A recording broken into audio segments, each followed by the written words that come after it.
Selamat pagi Prof. Lawang, Mbak Riri, serta teman-teman kelas Sos B. Perkenalkan kami dari kelompok 6, saya Kinanti Rosita, serta rekan saya, Arik Saka Ardian dan Sabrina Khairunisa, akan mempresentasikan gerakan sosial dalam perubahan sosial.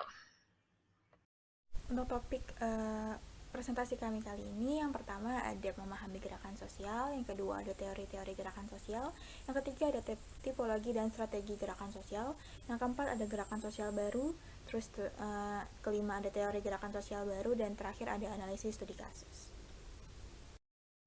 Yang pertama kita akan membahas tentang memahami gerakan sosial. Oke, untuk memahami gerakan sosial kita harus bisa membedakan nih antara gerak sosial dan juga gerakan sosial. Kalau gerak sosial itu merupakan proses mobilitas sosial di mana adanya perpindahan seseorang dari status satu ke status yang lain, entah itu secara horizontal maupun vertikal. Dan ini nggak bisa disamakan dengan gerakan sosial karena berbeda, karena gerakan sosial ini hakikatnya adalah merupakan hasil perilaku kolektif. Tapi nggak bisa disamakan sama perilaku kolektif karena gerakan sosial ini lebih terorganisasi dan lebih memiliki tujuan serta kepentingan bersama. Sedangkan kalau perilaku kolektif dia itu bisa terjadi secara spontan gitu. Banyak banget definisi-definisi dari gerakan sosial sendiri, entah itu dari Giddens dan teman-temannya ya gitu. Tapi secara umum kita bisa memaknai gerakan sosial ini sebagai sebuah gerakan yang lahir dari sekelompok individu untuk memperjuangkan kepentingan, aspirasi, atau menuntut perubahan yang ditunjukkan untuk kelompok tertentu, bisa sebagai kelompok yang pro maupun kontra. Oke, 3 kondisi munculnya gerakan sosial menurut Denny. Yang pertama adalah sifat pemerintahannya. Kalau otoriter, kemungkinan gerakan sosial untuk berkembang itu akan sulit dibanding dengan berbeda dengan gerakan sosial di pemerintahan yang sifatnya demokrasi atau moderat. Itu yang kedua, situasi yang mendorong tumbuhnya gerakan sosial yang tidak kondusif nih situasinya. Misalnya kemiskinan atau korupsi atau kebijakan-kebijakan yang memang merugikan suatu kelompok gitu. Terus yang ketiga adalah karakter pemimpin. Nah, karakter pemimpin ini dijelaskan oleh Martono. Dia bilang kalau misalnya pemimpin itu harus bisa membuat suatu organisasi yang mampu membangun keaktifan orang-orang untuk melakukan gerakan sosial gitu. Terus yang selanjutnya adalah 4 kriteria gerakan sosial menurut Stomka. Yang pertama adanya kolektivitas. Tadi disebutin kalau di slide sebelumnya kalau gerakan sosial itu merupakan hasil dari perilaku kolektif. Yang kedua, memiliki tujuan bersama yang untuk melakukan perubahan dari situasi yang nggak kondusif tadi gitu. Terus yang ketiga adalah kolektivitas relatif tersebar tapi nggak jauh lebih besar dibanding organisasi formal.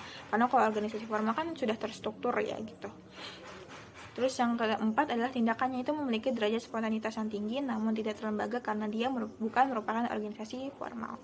Terus selanjutnya adalah gimana sih gerakan sosial ini bisa terjadi, tahap-tahapnya atau apa aja. Nah, di Martona dijelaskan menjadi 5. Yang pertama itu tahap ketidaktentraman atau tahap ketidakpuasan yang meningkat gitu. Yang kedua adalah tahap perangsangan, di mana di sini tuh tahap ketidakpuasan tadi, rasa ketidakpuasan tadi itu semakin meningkat. Terus juga penyebab-penyebabnya sudah teridentifikasi, terus saran-sarannya sudah ditindaklanjuti dan telah diperdebatkan gitu. Yang ketiga adalah tahap formalisasi. Tahap formalisasi itu sosok pemimpinnya telah muncul, terus rencananya juga telah disusun, terus para pendukungnya itu udah ditempa gitu. Terus organisasinya juga telah dimatangkan. Yang keempat, tahap institusionalisasi atau tahap pelembagaan, yaitu tahap ketika organisasi telah diambil alih oleh para pemimpin terdahulu, birokrasi telah diperkuat, dan ideologi serta program telah diwujudkan. Nah, tahap ini biasanya sudah jadi akhir nih, sebenarnya udah selesai gitu dari kegiatan aktif gerakan sosial. Tapi ada lagi nih tahap terakhir, yang terakhir banget, yaitu tahap pembubaran atau disolusi. Dimana tahap ini gerakan sosial ini berubah gitu menjadi organisasi yang tetap berjalankah atau justru malah mengalami kemundurankah atau malah bubar gitu.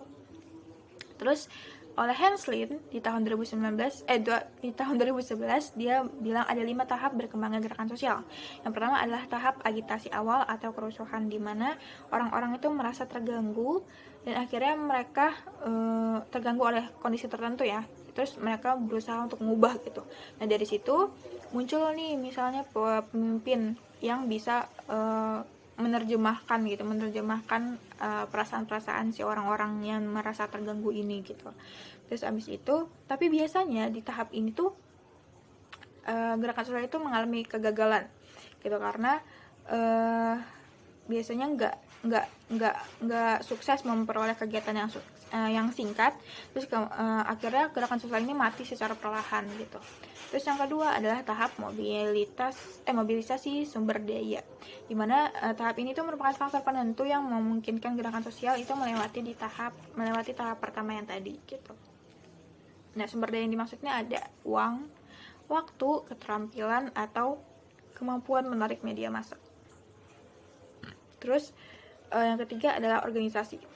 Nah, organisasi ini di tahap ini tuh gerakan sosial ini sudah melakukan pembagian kerja. Kita sudah mulai kelihatan sama ya kayak yang di tahap yang disebutin di Martona yang di bagian atas. Di tahap formalisasi juga udah kelihatan nih, udah kebentuk gitu. Kayak misalkan melakukan pembagian kerja, pemimpin gerakan sudah memutuskan kebijakan dan jajarannya melakukan tugas sehari-hari yang diperlukan agar gerakan sosial tetap berjalan gitu. Nah, pada tahap ini tuh masih dijumpai adanya kegairahan kolektif, masih ada nih gairah-gairah kolektifnya gitu terhadap isu-isu yang menjadi pusat keprihatinan si gerakan sosial yang dilakukan gitu. Terus yang keempat, adanya institusionalisasi. Nah, pada tahap ini, gerakan sosial sudah mengembangkan suatu birokrasi, yaitu tipe hierarki formal. Nah, pada tahap ini, kegairahan kolektif sudah mulai berkurang gitu. Beda ya sama yang di tahap yang ketiga tadi, yang masih ada nih gairah-gairah kolektifnya, tapi di tahap keempat udah mulai berkurang nih gairah kolektifnya gitu. Terus yang kelima, kemunduran organisasi dan kemungkinan kebangkitan kembali. Nah, pada tahap ini tuh pengelolaan kegiatan sehari-hari mendominasi kepemimpinan. Ada kemungkinan pada tahap ini telah terjadi perubahan pada sentimen publik dan mungkin tidak ada lagi kelompok orang yang memiliki komitmen yang kuat dan berbagi suatu tujuan bersama gitu, yang menjadi kriteria adanya gerakan sosial gitu. Itu malah berkurang atau malah mengikis kayak gitu. Nah, dari situ kita bisa ngelihat bahwa peluang gerakan sosial ini bisa menghilang atau bahkan bubar gitu. Selanjutnya terdapat teori-teori perubahan sosial, yakni dibagi dua. Yang pertama, teori psikologi dan teori sosiologi. Nah, di teori psikologi ini difokuskan pada faktor kepribadian para pengikut generasi sosial. Sedangkan pada teori sosiologi difokuskan pada faktor masyarakat daripada individu sebagai memicu munculnya gerakan sosial. Kita memasuki di teori psikologi terlebih dahulu. Nah, di teori psikologi ini dibagi dua lagi, yakni yang pertama teori ketidakpuasan dan teori ketidakmampuan penyesuaian diri pribadi. Nah, yang pertama ini teori ketidakpuasan atau yang biasa disebut discontent teori, yakni akar munculnya gerakan sosial terletak pada perasaan ketidakpuasan. Lebih jelasnya lagi, ada berbagai macam ketidakpuasan, mulai dari luapan kemarahan orang-orang yang merasa dikorbankan oleh ketidakadilan yang kejam, sampai dengan kadar kejengkelan terendah dari orang-orang yang tidak menyukai perubahan sosial tertentu. Ketidakpuasan itu memang merupakan kondisi yang diperlukan dalam proses kelahiran suatu gerakan. Tetapi kondisi ketidakpuasan itu sendiri belum cukup untuk membangkitkan munculnya gerakan sosial. Dan yang kedua adalah teori ketidakmampuan penyesuaian diri pribadi atau yang bisa disebut personal maladjustment theory, yakni gerakan sosial merupakan tempat untuk menyalurkan kegagalan pribadi. Dalam hal ini, orang yang merasa kecewa dan gagal lebih tertarik untuk ikut serta dalam gerakan sosial daripada orang yang sudah merasa puas dan senang. Seperti itu. Selanjutnya, terdapat juga teori sosiologi. Ini ada 3 teori. Yang pertama, teori deprivasi relatif. Kedua, teori mobilisasi sumber daya. Dan yang ketiga, teori proses politik.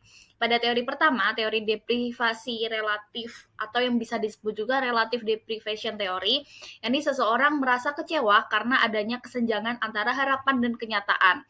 Faktornya adalah melemahnya kendali dan tradisi kesukuan. Nah, selanjutnya teori mobilisasi sumber daya bisa juga disebut resource mobilization theory, yakni pentingnya pendayagunaan sumber daya secara efektif dalam menunjang gerakan sosial. Karena gerakan sosial yang berhasil memerlukan karena gerakan sosial yang berhasil itu memerlukan organisasi dan taktik yang efektif. Faktornya adalah dalam hal ini tuh faktor teknis bukan penyebab munculnya gerakan sosial. Selanjutnya ada teori proses politik, yakni menekankan pada peluang-peluang bagi gerakan yang diciptakan oleh proses politik dan sosial yang lebih besar. Selanjutnya itu adalah tipologi gerakan sosial yang menurut Horton dan Han ini dia membagi menjadi 6 bentuk. Yang pertama itu gerakan perpindahan, terus yang kedua itu ada gerakan ekspresif di mana dia berusaha mengubah ekspresi seseorang terhadap objek tertentu. Terus yang ketiga itu gerakan utopia di mana perubahan ini berusaha untuk menciptakan masyarakat sejahtera dalam skala yang terbatas. Terus yang keempat ada gerakan reformasi yang biasanya ada di negara demokratis. Terus yang kelima itu gerakan revolusioner atau gerakan yang dibangun untuk menggantikan sistem yang lama menjadi sistem yang baru. Terus yang keenam adalah gerakan perlawanan, yaitu gerakan sosial yang bertujuan untuk menghambat atau menghalangi suatu perubahan sosial tertentu. Terus selanjutnya adalah bentuk tipologi gerakan sosial dibentuk oleh Stomka di tahun 1994. Terus sebenarnya ada 6 nih, tapi mengikuti perkembangan zaman itu ditambah lagi menjadi 2. Jadi ada 8 bentuk tipologi gerakan sosial dibentuk oleh Stomka. Yang pertama itu dalam bidang perubahan yang dibagi menjadi 2, yaitu sosial terbatas dan sosial radikal. Nah, di poin yang ini, yang pertama ini, Smeltzer di dalam Stomka juga dia nambah lagi nih, tambahin poin perubahan norma dan perubahan nilai. Jadi ada 4 poin di dalam bidang perubahan. Yang pertama itu gerakan sosial terbatas. Nah, kalau gerakan sosial yang terbatas itu merubah aspek-aspek tertentu saja gitu, misalnya undang-undang cipta kerja, udah itu aja gitu. Tapi kalau gerakan sosial yang radikal itu dia mendalam gitu, berusaha untuk menyentuh landasan organisasi sosialnya. Misalnya di sini contohnya adalah gerakan hak-hak sipil di Amerika Serikat serta gerakan anti apartheid di Afrika Selatan. Gitu. Terus yang Smeltzer lakukan itu yang 2 perubahan itu, yang norma dan nilai itu hampir sama, cuma yang norma itu dia menginginkan penataan ulang pada norma, sedangkan yang nilai ya penataan ulang pada nilainya. Terus yang kedua, bentuk tipologi yang kedua itu mengikuti kualitas perubahan yang diinginkan. Gitu, ada 2 juga, dibagi menjadi 2, yaitu sosial konservatif dan sosial progresif. Kalau konservatif itu dia dilandasi oleh kemapanan di masa lalu gitu. Misalkan dia mau berusaha memperbaiki suatu lembaga gitu. Nah, mereka ngelihatnya itu dari masa lalunya gitu. Kayak pasti ada periode di mana lembaga itu berjalan secara mapan. Nah, itu dijadiin landasan untuk diperbaiki, mengikuti itu gitu. Kalau misalkan gerakan yang progresif, itu gerakan yang menekankan pada inovasi, mengenalkan lembaga baru yang berorientasi pada masa depan. Terus yang ketiga, itu target perubahan, dibagi menjadi 2 juga, yaitu perubahan struktur dan perubahan individu. Kalau misalkan perubahan struktur itu, mereka berafiliasi, bergabung, dan kalau misalkan di sini contohnya itu di tahun 1998, di mana kelompok-kelompok gerakan 98 ini kan dia bergabung sama partai politik, tapi ada juga yang gak bergabung gitu. Tapi kalau misalkan yang berorientasi pada perubahan diri individunya aja, itu ya fokusnya sama perubahan dalam diri individu, misalnya gerakan disiplin nasional atau gerakan menanam pohon kayak gitu. Terus yang selanjutnya adalah mengikuti arah perubahan yang diinginkan gitu. Ada 2 juga nih, sosial positif dan sosial negatif. Kalau sosial positif itu gerakan yang berupaya untuk mengenalkan perubahan tertentu serta membuat perbedaan gitu. Gerakan ini memerangi suatu kebijakan yang dinilai memberikan dampak yang negatif. Tapi kalau misalkan gerakan sosial yang negatif itu dia memobilisasi menggantikan undang-undang tertentu gitu. Misalnya gerakan anti poligami atau undang-undang anti pornografi kayak gitu. Terus yang kelima, menurut strategi yang mendasari atau logika tindakan mereka. Yang dibagi juga menjadi 2, yaitu logika instrumental dan logika yang perasaan. Kalau instrumental itu bertujuan untuk mendapatkan kekuasaan politik, dan dengan kekuasaan politik itu mereka bisa memaksakan perubahan yang diinginkan dalam peraturan hukum. Terus yang kedua itu gerakannya mengedepankan logika perasaan. Nah, ini bertujuan untuk menguatkan identitas mereka untuk bisa mendapatkan pengakuan umum gitu. Ini contohnya itu gerakan perempuan atau feminisme. Terus yang keenam itu menurut sejarah perkembangannya. Itu dibagi menjadi dua juga, ada GSL dan GSB. Kalau GSL itu gerakan sosial lama, GSB itu gerakan sosial baru. Nah, kalau lama itu muncul di awal-awal modernisasi, jadi di abad-abad ke-19 gitu. Mereka tuh berjuangnya biasanya ketimpangan ya, masalah ketimpangan kayak misalkan orang kulit putih, orang kulit hitam, terus pekerja, buruh gitu. Terus gerakan ini memusatkan pada perhatian kepentingan ekonomi. Nah, sifatnya itu biasanya tuh kaku dan desentralisasi gitu. Nah, contoh gerakan ini tuh misalnya gerakan buruh gitu, atau gerakan petani. Nah, kalau misalnya yang kedua itu GSP atau gerakan sosial baru, itu gerakan sosial muncul pada masa akhir pengembangan modernisasi. Itu gerakan ini memiliki ciri-ciri memusatkan perhatian pada isu-isu baru, kepentingan baru, serta medan konflik sosial yang baru. Contohnya ini kayak misalkan gerakan feminis atau gerakan hak-hak gay dan lesbian dan segala macamnya. Gitu. Nah, tadi disebutin kalau ada dua lagi nih tambahan yang mengikuti perkembangan teknologi gitu. Yang pertama itu ada masa berlaku dan wujud anggotanya. Kalau masa berlaku ini dibagi menjadi dua nih. Yang pertama itu temporal dan yang kedua itu permanen. Yang temporal atau sementara ini muncul secara spontan dan kemudian hilang dengan sendirinya ketika momen atau peristiwa yang melatar belakangi terbentuknya ini telah berakhir gitu. Biasanya ini memanfaatkan jaringan sosial media gitu. Misalnya Facebook atau misalnya Instagram kayak gitu. Terus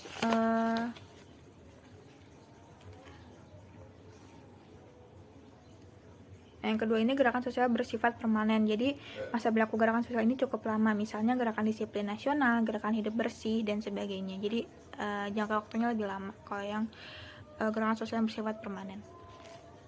Terus yang terakhir itu wujud anggotanya dibagi menjadi dua, yang abstrak sama yang konkret. Kalau abstrak itu biasanya ada di dunia maya, jadi kita nggak kelihatan gitu loh anggota-anggotanya. Jadi dia memanfaatkan dunia maya atau jejaring internet.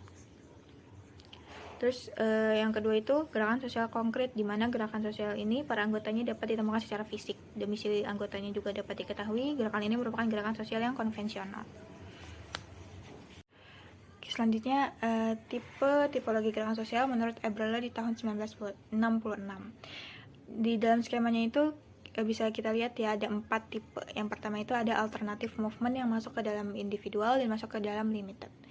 Jadi alternative movement ini gerakan sosial yang bertujuan untuk mengubah sebagian perilaku seseorang, perorangan jadinya.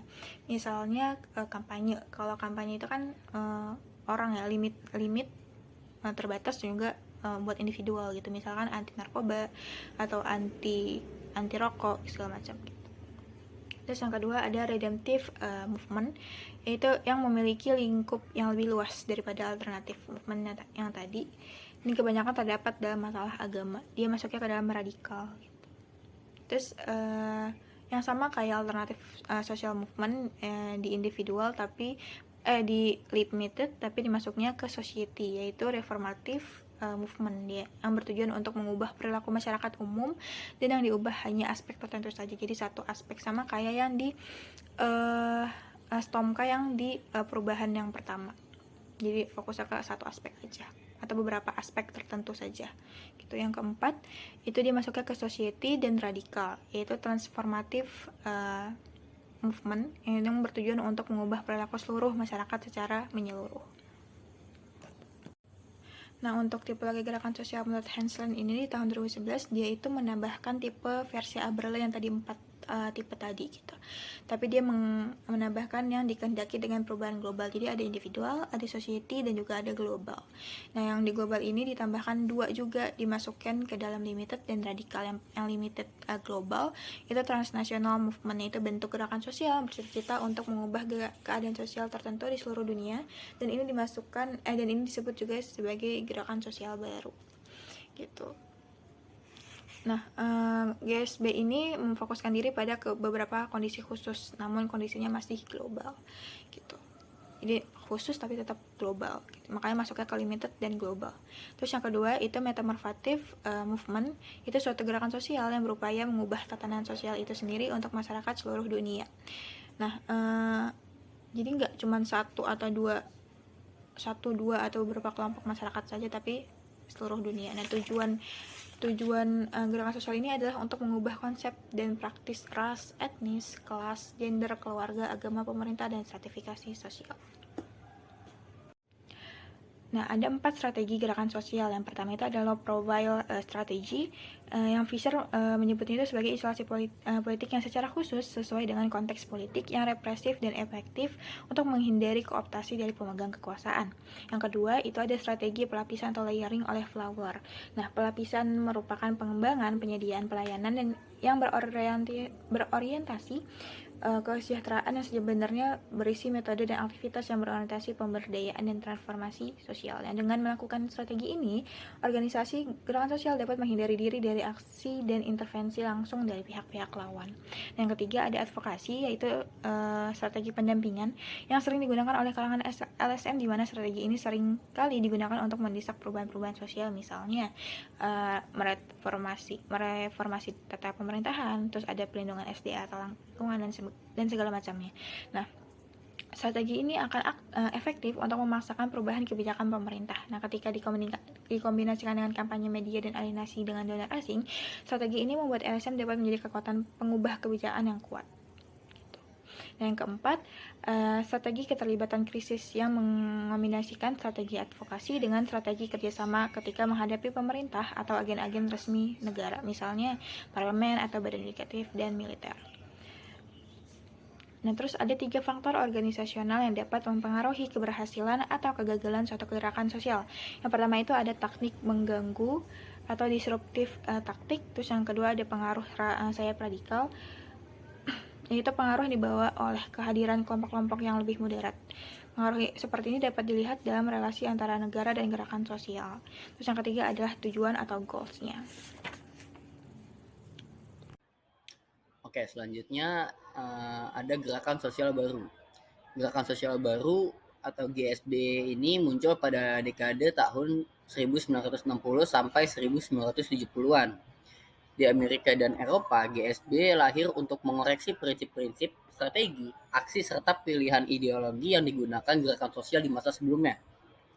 Lalu yang kedua, GSB lebih memfokuskan perhatian pada isu-isu yang bersifat humanis, kultural, dan non-materialis. Contohnya seperti isu lingkungan, anti perang, kedamaian, feminisme, atau yang sejak awal 1990-an muncul dalam skala global yang dikenal dengan gerakan anti globalisasi dan sejenisnya. Tujuan dari nilai-nilai yang dianut GSB ini lebih bersifat universal, serta diarahkan untuk membela esensi serta melindungi kondisi kemanusiaan demi masa depan kehidupan yang lebih baik. Selanjutnya ada keberadaan GSB telah menjadi ciri khusus kehidupan politik modern. Hal yang menarik untuk dicatat adalah bahwa para pelaku gerakan sosial baru ini tidak hanya memberikan momentum untuk terjadinya perubahan politik, tetapi juga dalam konteks kehidupan yang lebih luas.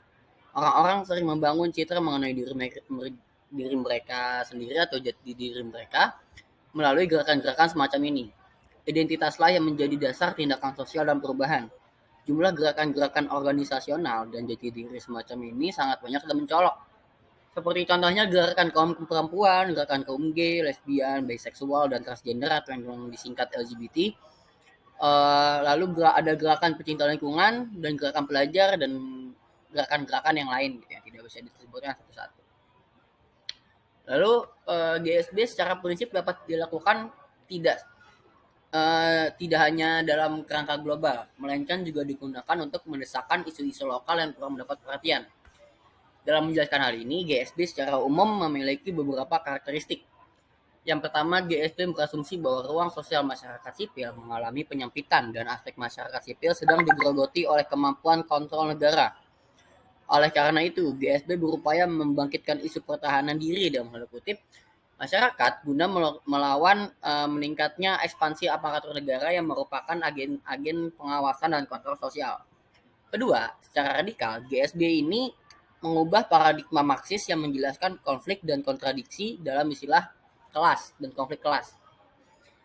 Marx melihat setiap bentuk perjuangan merupakan perjuangan kelas dan setiap bentuk pengelompokan manusia merupakan pengelompokan kelas.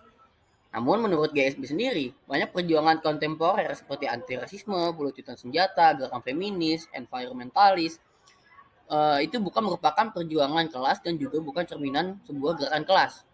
GSB dalam konteks ini menolak terminologi Marxis yang selalu mengaitkan setiap konflik dengan konflik kelas. GSB menolak pandangan umum mengenai paradigma kelas ini sebagai sebuah general teori dalam ilmu sosial.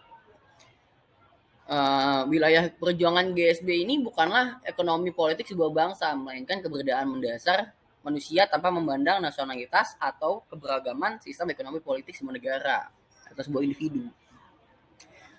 Ketiga, mengingat latar belakang kelas tidak menentukan identitas aktor ataupun penopang aksi kolektif, GSB pada umumnya mengabaikan model organisasi serikat buruh industri dan model politik partaian. GSB secara umum merespon isu-isu yang bersumber dari masyarakat sipil. Mereka membidik domain sosial masyarakat sipil daripada mengurusi masalah perekonomian atau negara. Membangkitkan isu-isu yang berkaitan dengan masalah demoralisasi struktur kehidupan sehari-hari, serta memusatkan perhatian pada bentuk komunikasi dan identitas kolektif. Keempat, berbeda dengan gerakan sosial klasik, GSB memiliki struktur yang didefinisikan oleh pluralitas cita-cita, tujuan, kehendak, dan orientasi, dan oleh heterogenitas latar belakang sosial mereka.